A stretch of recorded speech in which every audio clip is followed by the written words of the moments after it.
मैं कल आप लोगों को प्रनाउन के बारे में बताया था कि pronouns are those word which used to place of noun, और इसके बाद से डिफिनेशन के बाद आप लोगों को इसके प्रकार काइंड बताया गया था।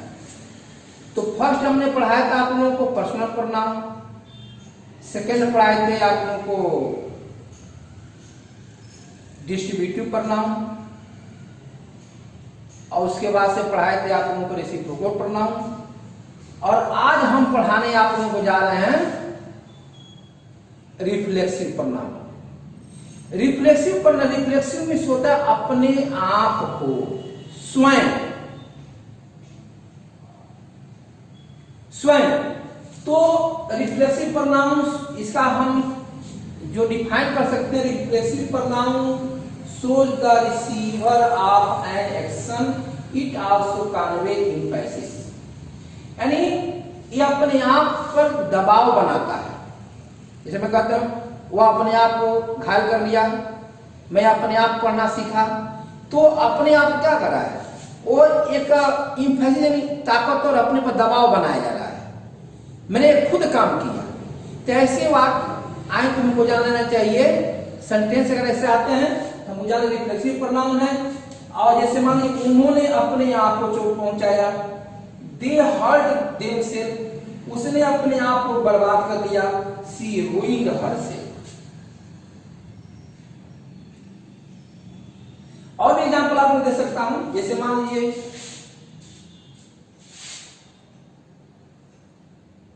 Radha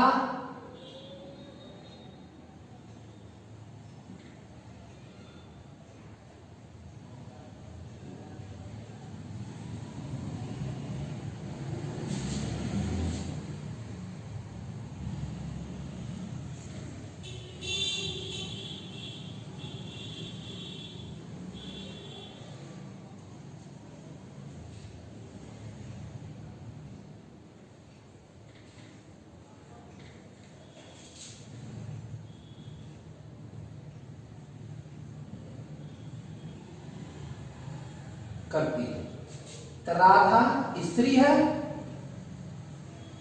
Radha helps herself. क्या देखा आप लोगों ने कि दे के साथ देमसेल्फ होता है, सी के साथ अपना हरसेल्फ होता है, और आई के साथ माई सेल्फ होता है, वी के साथ आवर सेल्फ लगता है, यू के साथ योर सेल्फ होता है, ही के साथ हिम सेल्फ होता है, इसके लिए हर सेल्फ होता है, ई के साथ इट सेल्फ, वन के लिए वन सेल्फ होता है। तो माई सेल्फ सिंगुलर है, आवर सेल्फ क्या है, प्लूरल है। देखिए यस एल वी यस लगा है ना, ये प्लूरल में आ जाएगा, आई पर लगा है क्या हो गया उनका सिंगुलर। तो एक आप नियम जान लीजिए कि आई के साथ अपने आप की अंग्रेजी माई सेल्फ लगता है, वी के साथ अपने आप की अंग्रेजी इंग्लिश आवर सेल्फ लगता है, यू के साथ अपने आप की या खुद की इंग्लिश जो है योर सेल्फ लगता है, ही के साथ खुद या अपने आप का इंग्लिश जो है हिम सेल्फ लगता है, सी के साथ अपने आप या खुद की इंग्लिश हर सेल्फ लगता है, और इट के साथ इट सेल्फ का प्रयोग किया जाता है। जैसे एग्जाम्पल बताया गया आप लोगों को, उन्होंने अपने आप को चोट पहुंचाया, दे हर्ट देमसेल्फ, उसने अपने आप को बर्बाद कर लिया, सी रूइंड हरसेल्फ। एक और एग्जाम्पल देखिए आप लोग, यहाँ पर राधा अपने आप को सहायता करती है, राधा हेल्प हरसेल्फ, कि राधा क्योंकि लड़की है। एग्जाम्पल और देखिए आप, मैं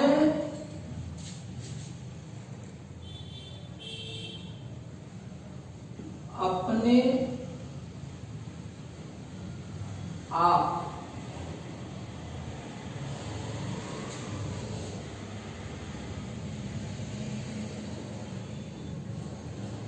किताब पढ़ना सीखा। क्या होगा इसका, कैसे बोलेंगे हम, आई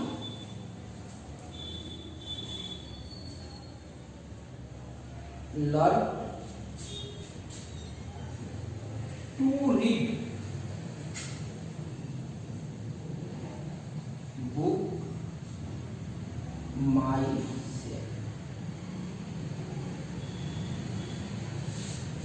ये आप लोग हो गए। तो आप लोग इसे समझ गए होंगे। एक हम डिनोट कर सकते हैं कि आई के साथ माई सेल्फ, आप लिख लीजिए इसको भी स्पष्ट रूप से। देखिए एक नोट लिख लीजिए आप लोग।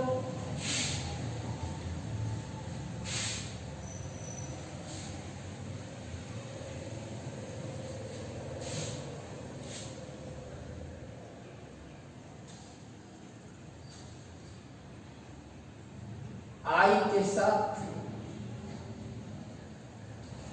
माई सेल्फ, वी के साथ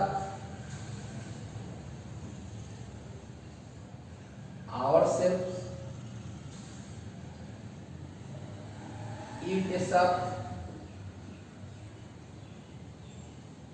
योर सेल्फ,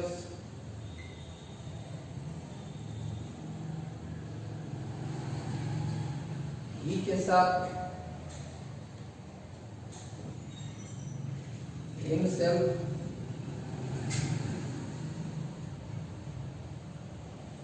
सी के साथ herself एंड it के साथ itself। एक और आता है वन। वन मीन्स एक कोई, इसके साथ अपना क्या जाता है ऑन सेल्फ।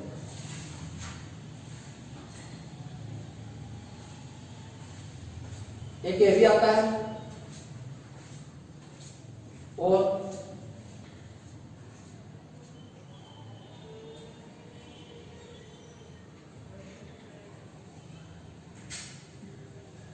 ये होगा। अब समझ में आपने दूसरे प्रोनाउन क्या होता है। कुछ ऐसे वर्ड हैं, कुछ नाउन सॉरी कुछ वर्ड होते हैं जिनके जो है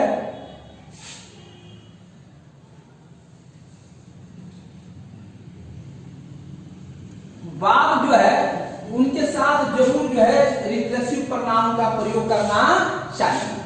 वो कौन कौन से वर्ड है लिख लीजिए आप लोग, इसको लिख लीजिए तो लिखवा लें। रेस कर देता हूं यहां से।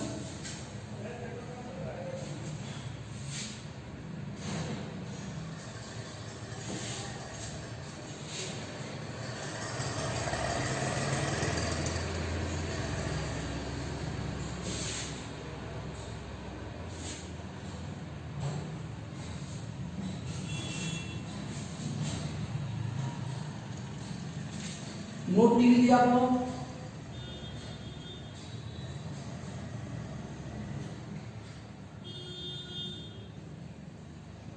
कुछ ऐसे वर्ब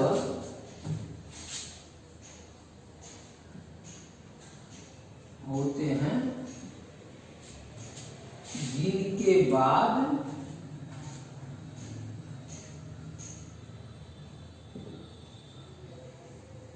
रिफ्लेक्सिव प्रोनाउन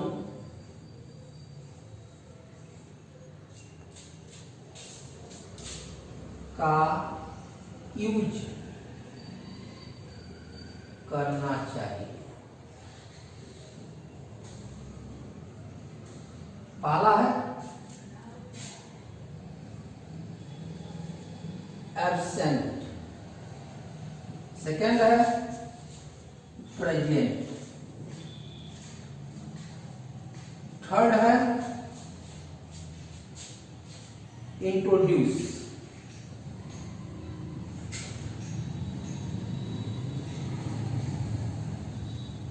फोर्थ है एवल, फिफ्थ है बीजी, सिक्स्थ है कंटेंट,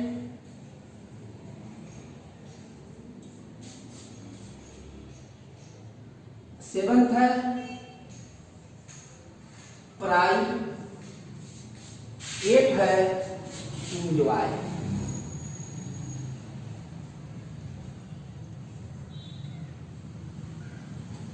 इनके साथ जो है हमको सदैव जो है रिफ्लेक्सिव प्रनाउन का प्रयोग, ग्रामर के दृष्टि के अनुसार जो है इनके साथ रिफ्लेक्सिव प्रनाउन का प्रयोग करना चाहिए। जैसे एग्जाम्पल दिखा दूंगा आप लोगों को, कैसे एग्जाम्पल है।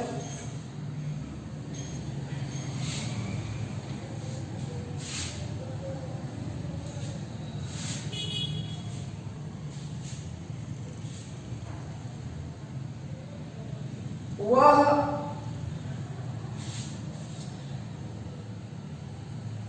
कल कक्षा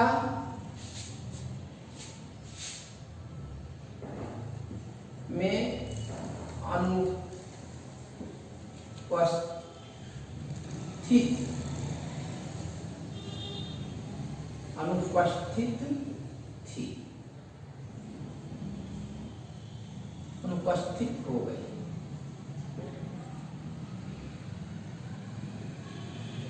करेंगे सी absented from the class. She absented herself from the class yesterday. और समझ में आ गया आप लोगों का?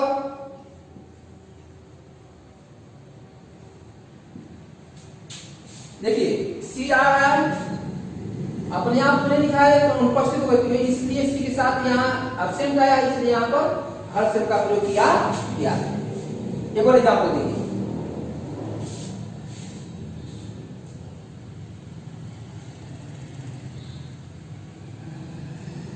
तुम सभा में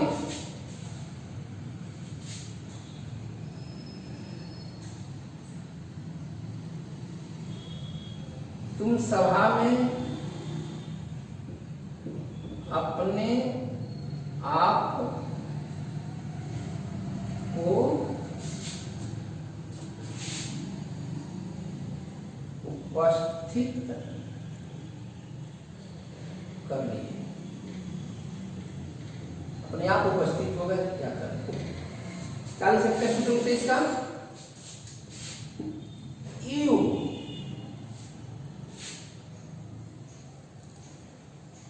presented yourself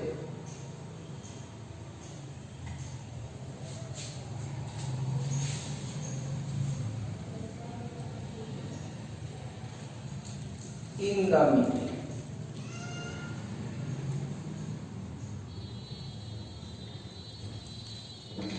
या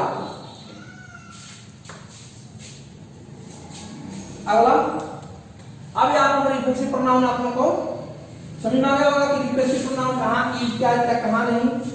एक और चीज है जिनके साथ हम रिफ्लेक्सिव प्रोनाउन यूज नहीं करते, जो कुछ वर्ब है उनके साथ में हम रिफ्लेक्सिव प्रोनाउन का यूज नहीं करना चाहिए। बस एक चीज जो है आप लोगों को थोड़ा सी मेन पॉइंट है, लर्न कर लेना चाहिए ताकि आने वाले भविष्य में आप लोगों को इस प्रकार का परेशानी न हो।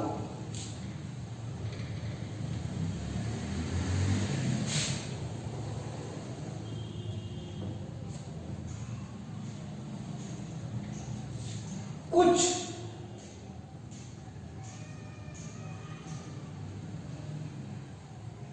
वर्ग ऐसे हैं जिनके बाद रिफ्लेक्सिव प्रोनाउन का यूज नहीं किया जाता है।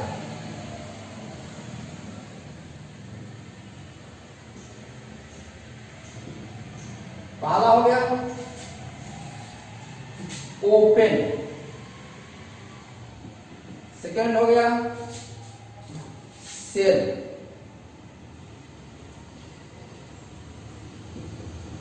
थर्ड हो गया कॉन्सेंट्रेट।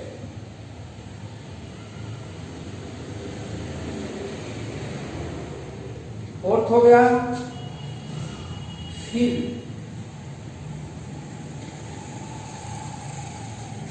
एंड फिफ्थ हो गया हरी। हरी मीन्स क्या होता है बच्चों? जल्दी। इनके साथ हमको रिफ्लेक्सिव प्रोनाउन का प्रयोग नहीं करना चाहिए। अब इसके बाद हम लोग पढ़ेंगे अगला प्रोनाउन इंपैथिक प्रोनाउन। कौन सा प्रोनाउन पढ़ेंगे हम? इंपैथिक pronoun.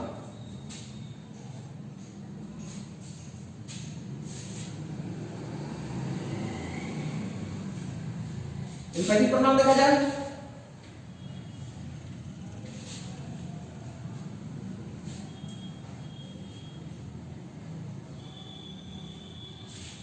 इंपैथिक pronoun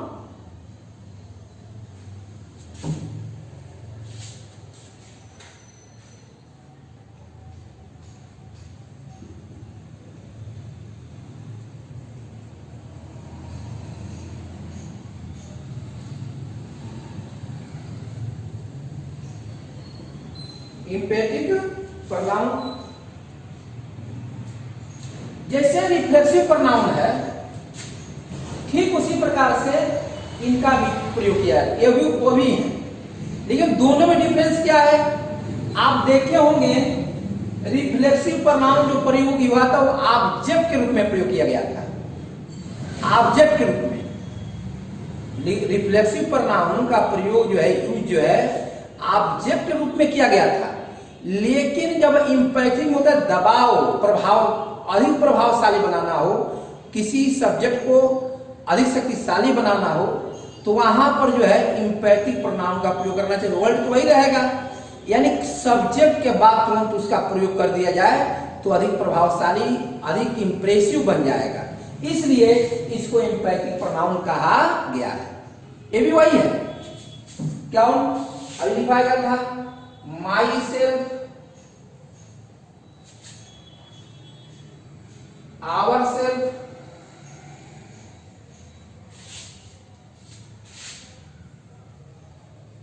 your self,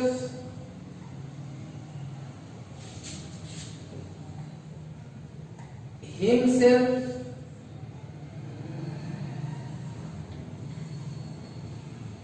herself,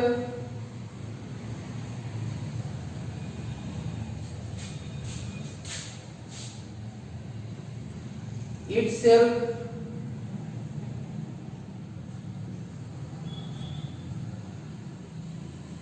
once। ये भी इंपैथिक प्रोनाउन है, लेकिन आप कहेंगे सर जी तो बताए थे रिफ्लेक्सिव और इंपैथिक में दोनों एक ही है, लेकिन दोनों में डिफरेंस क्या बता रहा हूं आप लोगों को। इंपैथिक और रिफ्लेक्सिव में देखिए दोनों में डिफरेंस क्या है यूज करने का। इंपैथिक का रिफ्लेक्सिव का यूज काम किया गया था, देखिए नोट कीजिए आप लोग, नोट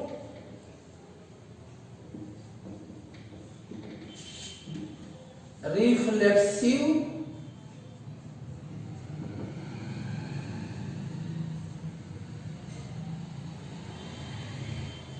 नाउन का यूज ऑब्जेक्ट के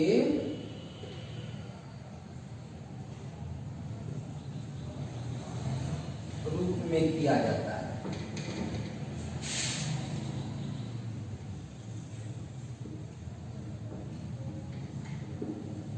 दूसरा अब आगे इंपैथिक प्रोनाउन का प्रयोग। इंपैथिक प्रोनाउन का प्रयोग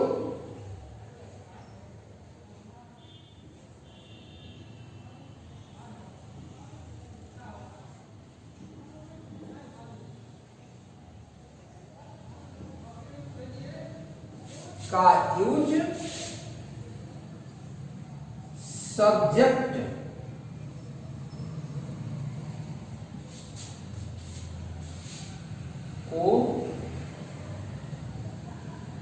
स्ट्रॉन्ग कह दें या बनाने या दबाव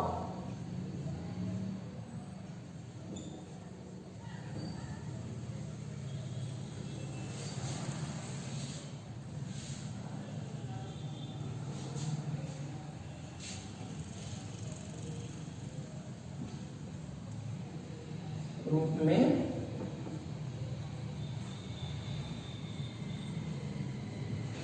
किया जाता है। क्या देखें लिखा गया रिफ्लेक्सिव परिणाम का यूज ऑब्जेक्ट रूप में, इंपैथिक परिणाम का यूज सब्जेक्ट के स्ट्रॉन्ग बनाने या दबाव बनाने के रूप में किया जाता है। इसका प्रयोग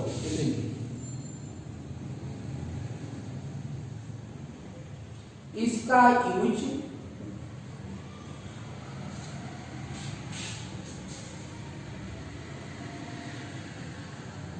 सब्जेक्ट के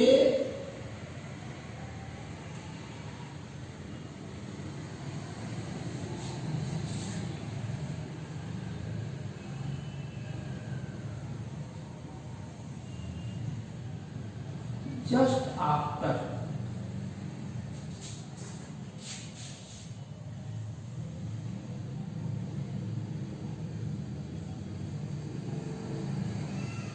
किया जाता है। देखिए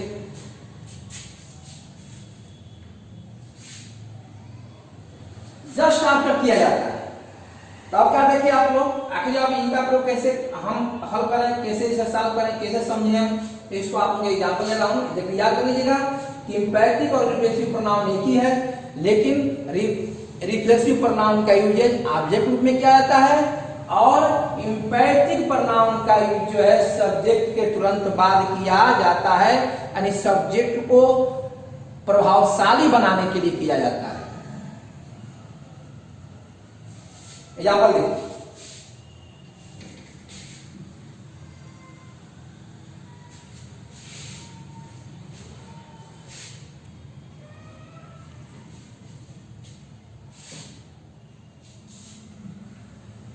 मोहन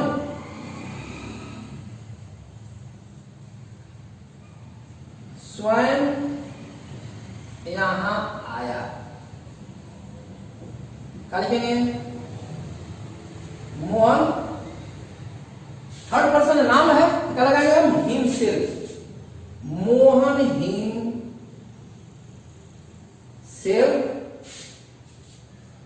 केम हियर। पास्ट इंडिफिनिट टेंस एक और लिख लीजिए आप लोग।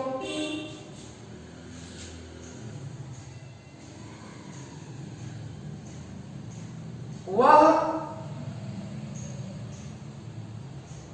खुद दोषी है।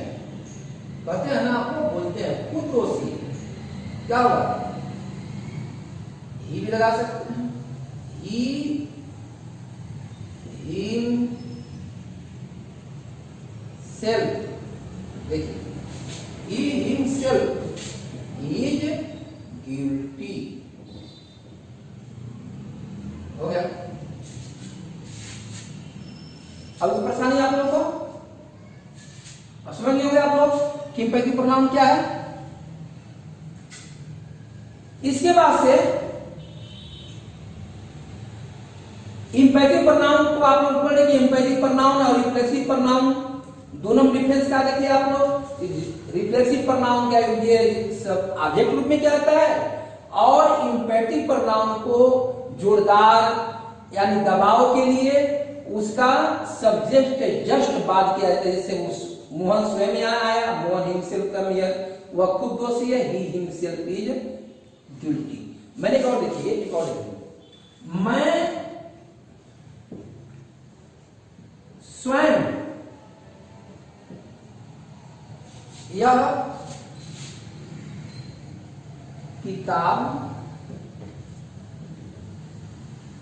लिखा है। देखिए सब्जेक्ट क्या कहेगा? जोरदार, मतलब अपने आप को बताया है, मैं खुद यह किताब लिखा है। स्वयं को या खुद? तो आई बोला क्या है? कि इंफैटिक प्रोनाउन में जो सब्जेक्ट के बाद इस प्रोनाउन का प्रयोग कर देना चाहिए। आई माई सेल्फ हैव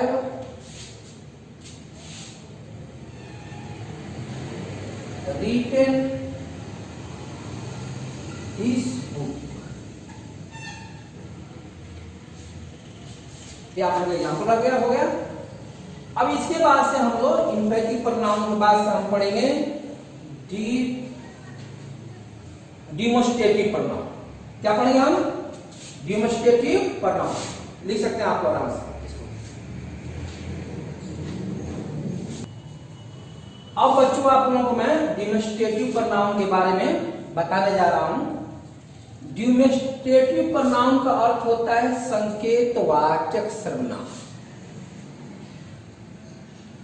जो संकेत करते हो, this is a boy, that is my sister, these are cow, those are horses. इस प्रकार से जो हम वर्ड बोलते हैं इसको ध्यान देने योग्य है। कोई वो बड़ी बात तो नहीं है कि कौन सा प्रोनाउन है, लेकिन संकेत कर रहा है। जैसे मान लीजिए यह हमारे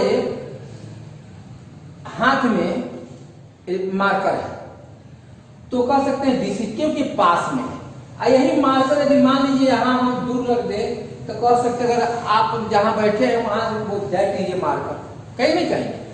ठीक उसी बार नजदीक के वस्तु के लिए दिस का प्रयोग किया जाता है और दूर के वस्तु के लिए दैट का प्रयोग किया जाता है। क्या सुने आप लोग? यानी नजदीक के वस्तु के लिए दिस का प्रयोग और दूर के वस्तु के लिए दैट का प्रयोग करना चाहिए। अब इसमें देखिए और इसके साथ कोई भी नाउन नहीं आता है। इसका कोई अगर नाउन आ गया तो समझिए वो एडजेक्टिव बन जाएगा। हम दैट बॉय कह दें तो यह डिमोस्ट्रेटिव प्रोनाउन नहीं कहलाएगा। यही डिफरेंस है। यह स्वतंत्र रूप से एक संकेत रूप में काम करता है, इसलिए इसको कहते हैं डिमोस्ट्रेटिव प्रोनाउन यानी संकेतवाचक सर्वनाम। जैसे मान लीजिए आप लोग दिस, नोट लिख लीजिए आप लोग, नोट।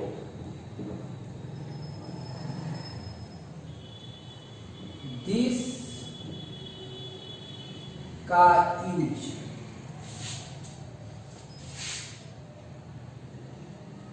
नजदीक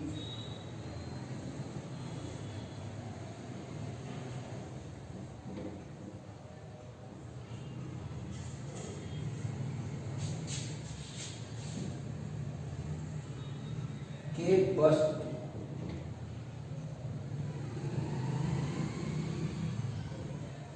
के लिए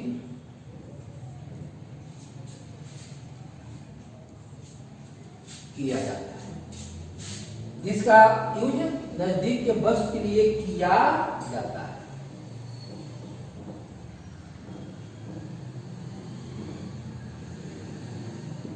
नोट नंबर 2, दैट का यूज दूर के वस्तु के लिए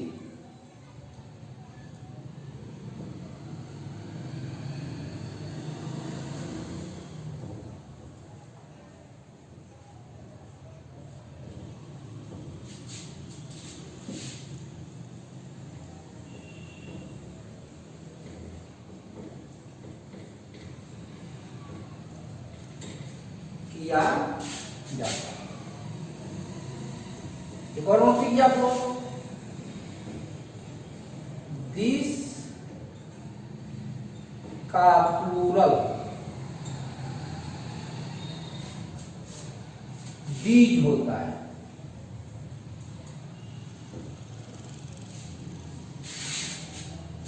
एंड दैट का प्लूरल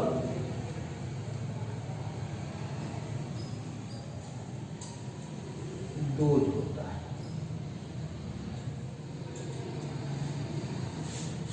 अब बिल्कुल समझ में आ गया होगा कि दिस का प्रयोग नजदीक के लिए और दैट का प्रयोग दूर के लिए करना चाहिए। आप देखिए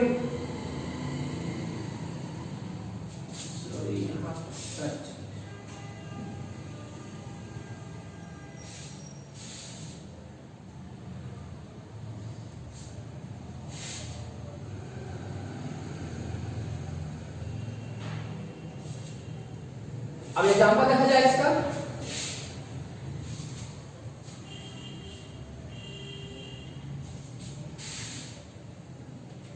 एग्जाम्पल में आप लोग बिल्कुल से ध्यान दीजिए कि कैसे, जैसे मान लीजिए यह एक कुर्सी है, बोलिए आप लोग क्या होगा? This is a chair. इससे स्पष्ट हो गया जो चेयर है पास में है, इसलिए दिस का प्रयोग किया गया है। अगर यही कह देते वह एक घोड़ा है, तो क्या होता है आपका? That is a horse. यानी इस सेंटेंस स्पष्ट हो गया, घोड़ा नजदीक नहीं है, घोड़ा क्या है? दूर है। घोड़ा क्या है? दूर है। और सेंटेंस देखिए आप लोग,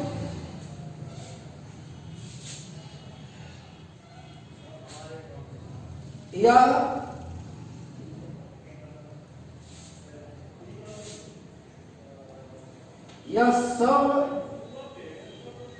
भारतीय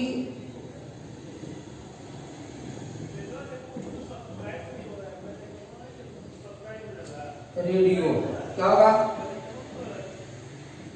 this is all Indian radio.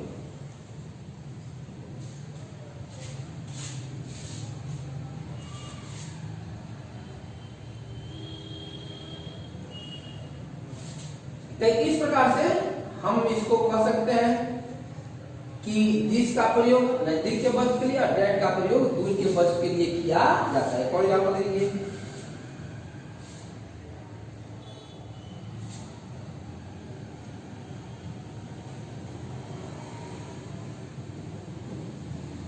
ऐसी तुम्हारी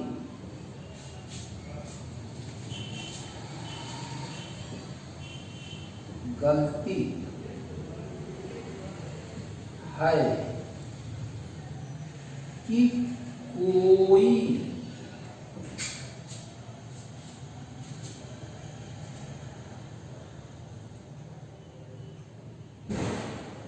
लोग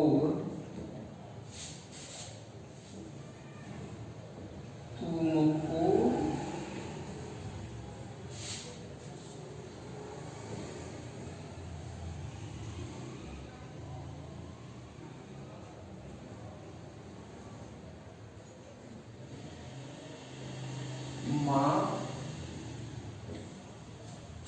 नहीं करें।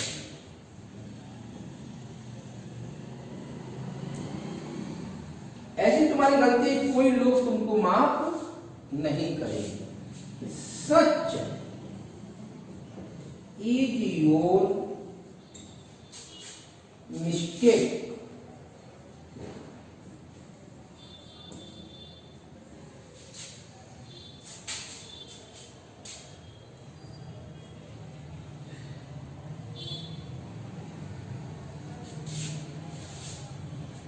mistake, such is your mistake that nobody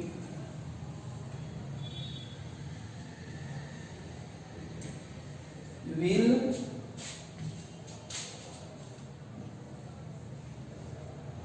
forgive you।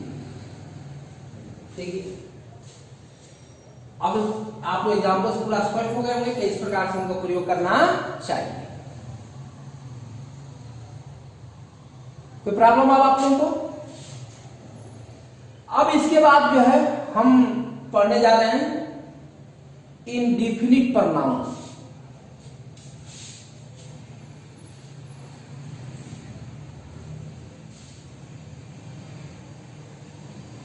Indefinite pronoun, indefinite means क्या होता है बच्चों? अनिश्चयवाचक सर्वनाम।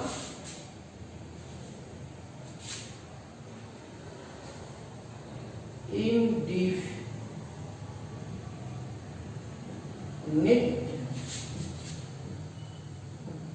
प्रोनाउन, इसको हिंदी में कहते हैं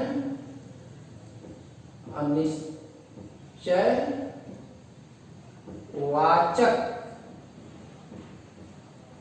सर्वनाम। अनिश्चयवाचक सर्वनाम।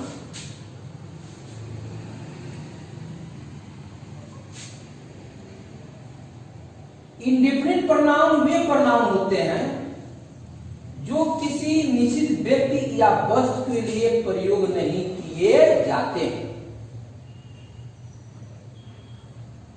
अनिश्चयवाचक यानी इंडिफिनिट प्रोनाउन वे प्रोनाउन होते हैं जो किसी निश्चित व्यक्ति या वस्तु के लिए प्रयोग नहीं किए जाते हैं। इसका दिखा नहीं सकते हैं।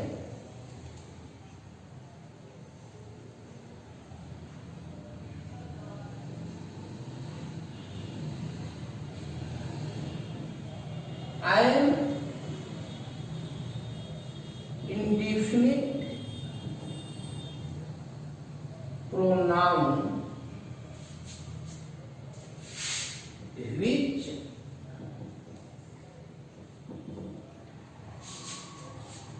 is not used a certain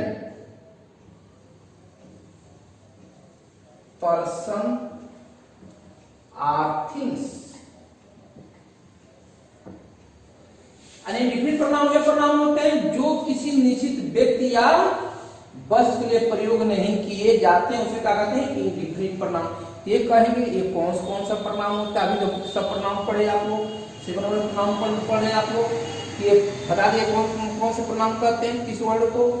अब इसमें कौन सा वर्ड, कौन सा प्रोनाउन है जिसको हम इंडिफिनिट प्रोनाउन कहते हैं? इसको भी एग्जांपल लिखिए आप लोग।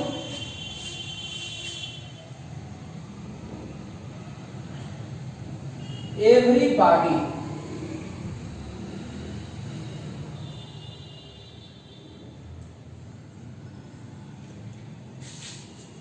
somebody,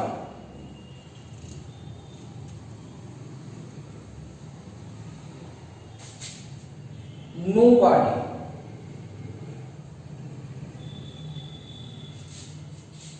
anybody,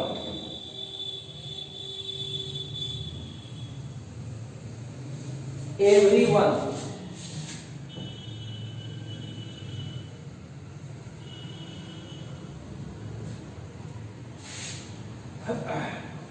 someone, no one। देखिए याद कर लीजिए आपको, anyone, everything,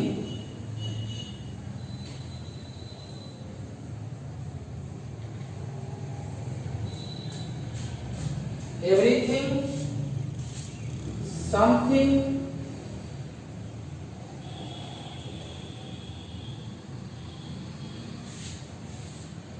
nothing,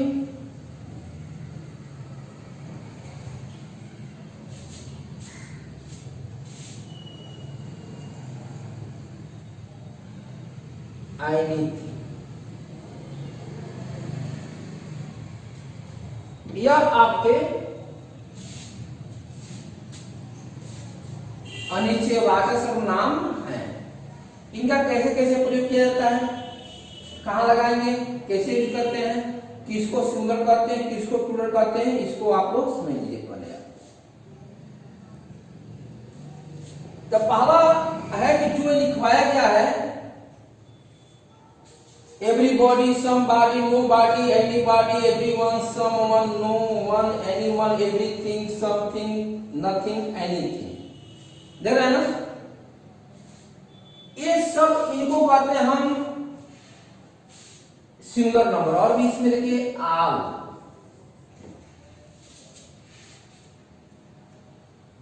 आल हो गया, एनी हो गया, मोस्ट हो गया,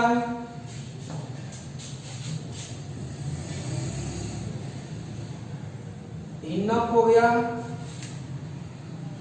फ्यू हो गया, लिटिल हो गया,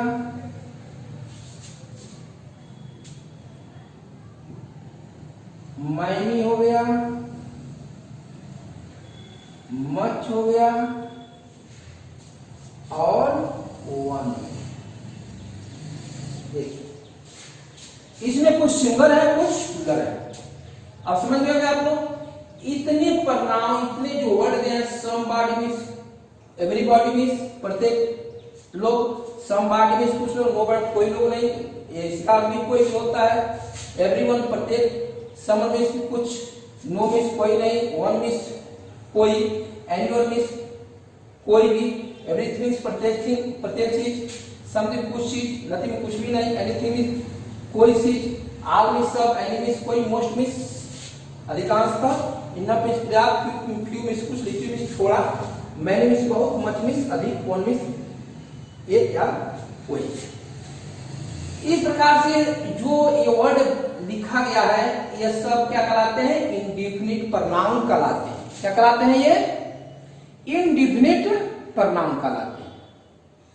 अब इनका थोड़ा हम यूजेस पढ़ें अथवा इसका एग्जाम्पल पढ़ा जाए कि कैसे इसको हम बोल सकते हैं, कैसे इसका हम यूज कर सकते हैं।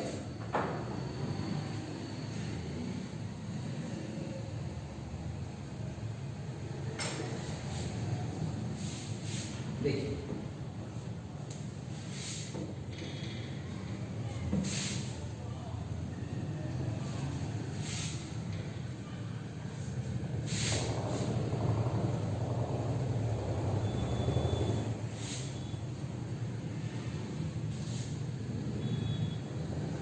अब आगे देखिए, यहाँ पर प्रत्येक लोग जीवन में सफलता चाहते हैं।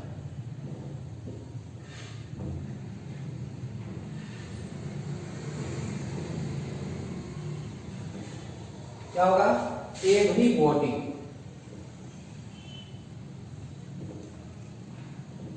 everybody wants to succeed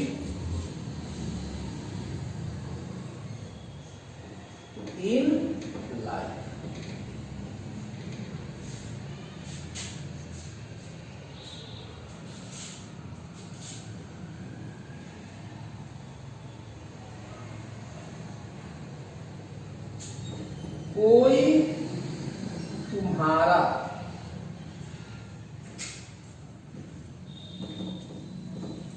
कोई तुम्हारा प्रतीक्षा कर रहा है। क्या होगा आप लोगों का? someone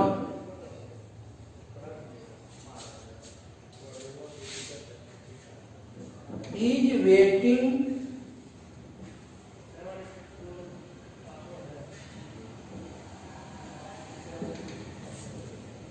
for you.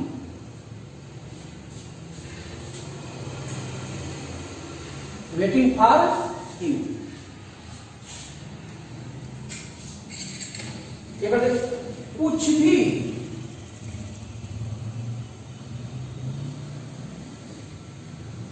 इस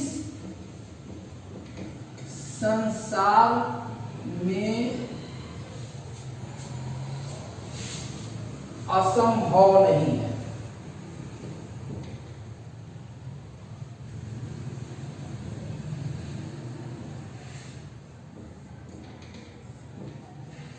कुछ भी संसार में असंभव नहीं है। क्या नथिंग इज, देखिए nothing is impossible, nothing is impossible in this world.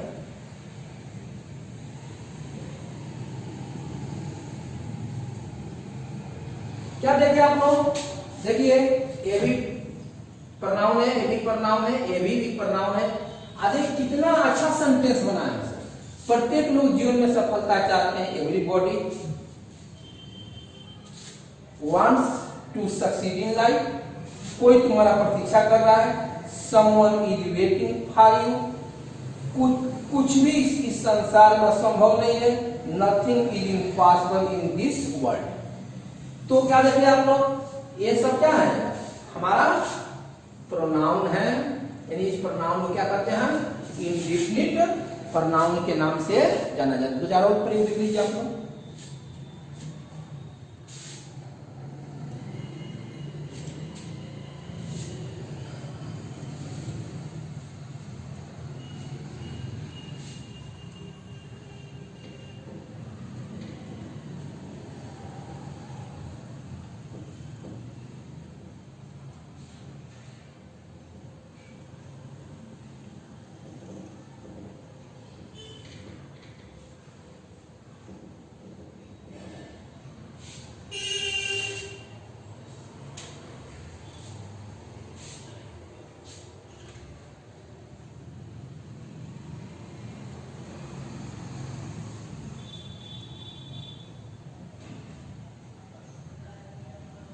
प्रत्येक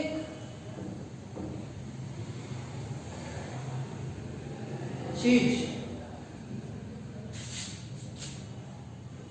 सुंदर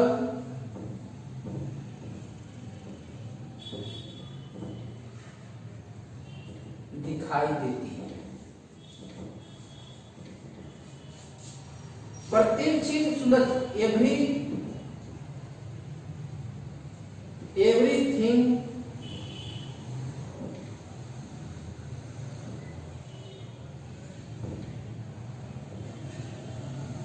looked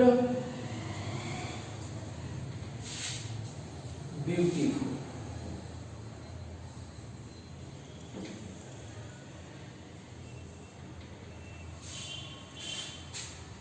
ये आप लोगों का एक और एग्जाम्पल देख लीजिए आप लोग।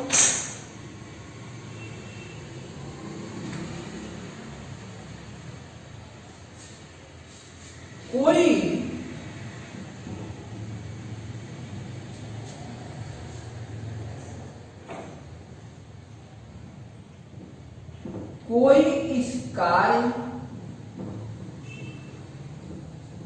को कर सकता है।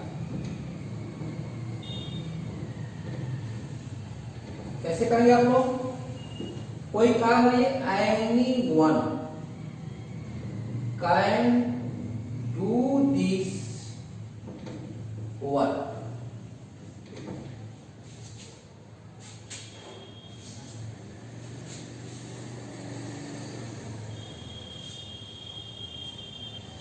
किसी को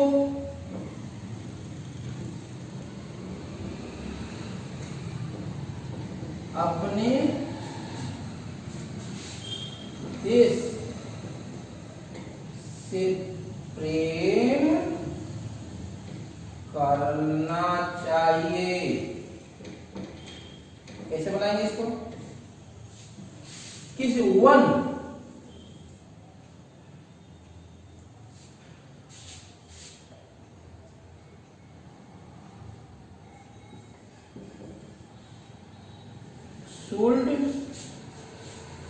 should love one country।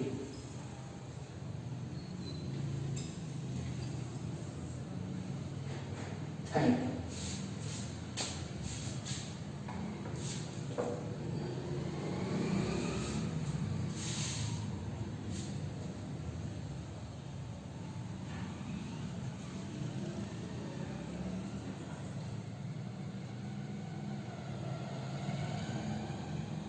ये आपका प्रयोग हो गया।